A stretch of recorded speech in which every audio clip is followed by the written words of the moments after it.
Hello, this is Kate from dailytarotgirl.com, and this is your weekly tarot card reading. And for this reading, I am using the Hezicos Tarot. So I just want to let you know that I'm going to be doing a webinar on the Celtic cross spread. It costs $25, and you get, along with the webinar, you get a PDF and also a demo video of me giving a reading using the Celtic cross spread. So if you're interested in learning this spread, or if you already know the spread, you know, getting better at it, getting more familiar with it, you can check out my webinar. So I'm going to put a link as a pop-up in this video, and I'll also put a link in the description of the video if you're interested. So that's going to be on Tuesday, June the 16th. Okay, so this week we've got two cards. We've got Page of Cups and Knight of Swords. Geez, this is going to be an interesting reading. Okay, so the first thing that I notice, and oh, I should say, sometimes I do 3 cards for the weekly reading. I felt drawn to just do 2 cards. I felt like the 2 cards are really going to encapsulate kind of the theme for this upcoming week. And the first thing that I notice, we've got 2 court cards. They're 2 male court cards. So there is that kind of masculine energy. And the first thing I notice, of course, is that they are facing opposite directions. It almost looks like the first thing that came to mind was that they were fighting or arguing or disagreeing, and they had 2 opposing views. But when I look at their faces and I look at their expressions and everything, I actually get the sense that this is more like they are on guard and they've got each other's back. So they're back to back, but they're each looking in different directions. So it's not like they're opposing each other, it's like they're working as a team. The Page of Cups is looking in one direction for anything on the horizon, and the Knight of Swords is keeping watch in the other direction. So it feels more like a supportive relationship.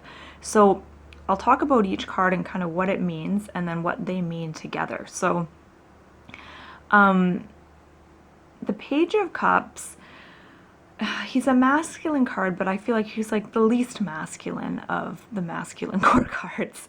So the Page of Cups, the Suit of Cups is about emotion and feeling and creativity.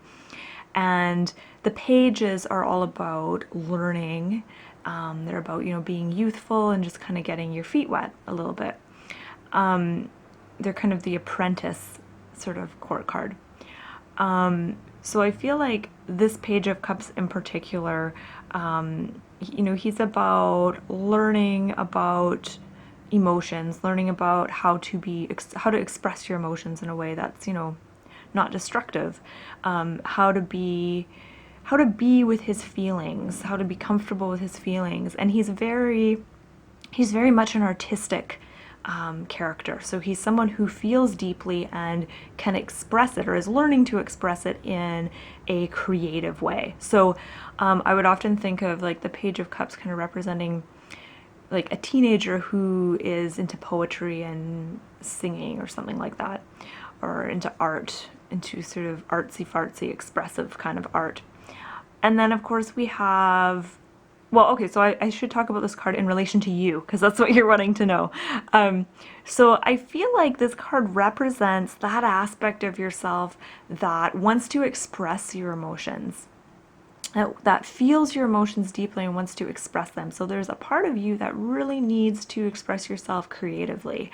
And there's a part of you that needs to channel the feelings and emotions and observations that you have about the world into some kind of creative medium, whether that be painting, whether it be like collage art, crafts, making soap, singing, dancing, whatever it is. It's some form of creative expression. And there's a part of yourself that really wants to do that. Now, this is the week to do that. But of course, there might be a reason why you've held back on doing this.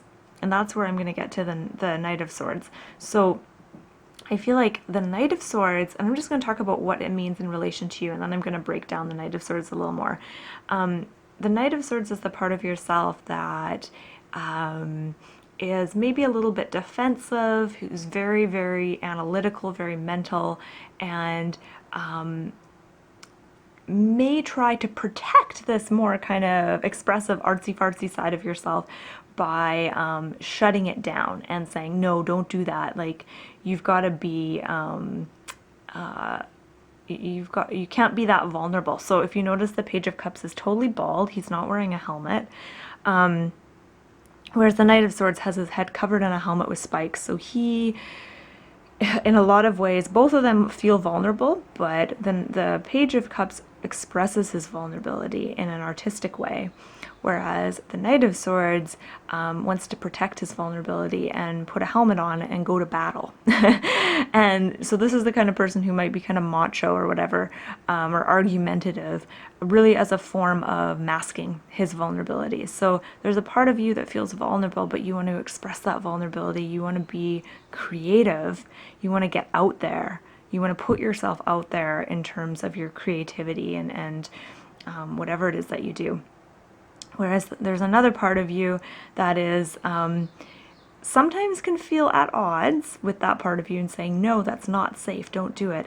But in this case, I feel like that aspect of yourself can actually be really supportive to you. So what I mean by that is, gosh, now I'm gonna have to, I've really talked myself into a corner here because I'm trying to think, how would the Knight of Swords, with all his personality traits and mode of living, how could that part of yourself that doesn't like to be vulnerable, how can that part of yourself actually help this more kind of intuitive, feeling, creative, expressive part of yourself? I think the key here is to know when it's safe to be this person. When is it safe to be vulnerable? When isn't it safe? And I think that's where this part of yourself can be very rational and be very much on guard for you, and to know what places are appropriate places for you to be expressive and creative. So maybe at home with your family, maybe that's not a safe place for you to be super expressive right now, or maybe it is. I think what this has to do though with is about finding a group of like-minded individuals where you know, expression and creativity is okay. It's welcomed. So in the example I gave with this, with the Page of Cups representing, you know, someone who's into poetry, you know, finding a poetry club or going to a cafe on poetry reading nights or something, you're in an environment where what you're doing is going to be supported, as opposed to, you know, getting up at your family dinner and reading a poem. You know, maybe that wouldn't go over well. I don't know. Maybe it would. So that's what I feel like this week is about. It's about, just to kind of recap, this week is about allowing yourself to be vulnerable and allowing yourself to really go out on a limb and be creative in ways that you may have been frightened to before. So if there's something you've been dying to do, whether it's like writing or dancing or just taking a class in something, whatever it is, allow yourself to do it this week, but make sure that you do it in a way that feels safe for you. Okay, so that has been your tarot card reading for, oh, and I hear my neighbors just started his lawnmower. So that has been your tarot card reading for this week. My name is Kate, and you can learn more about tarot card reading on my website, dailytarotgirl.com. I've got lots of fun tarot card spreads, tips, videos, all kinds of stuff on there for you to check out.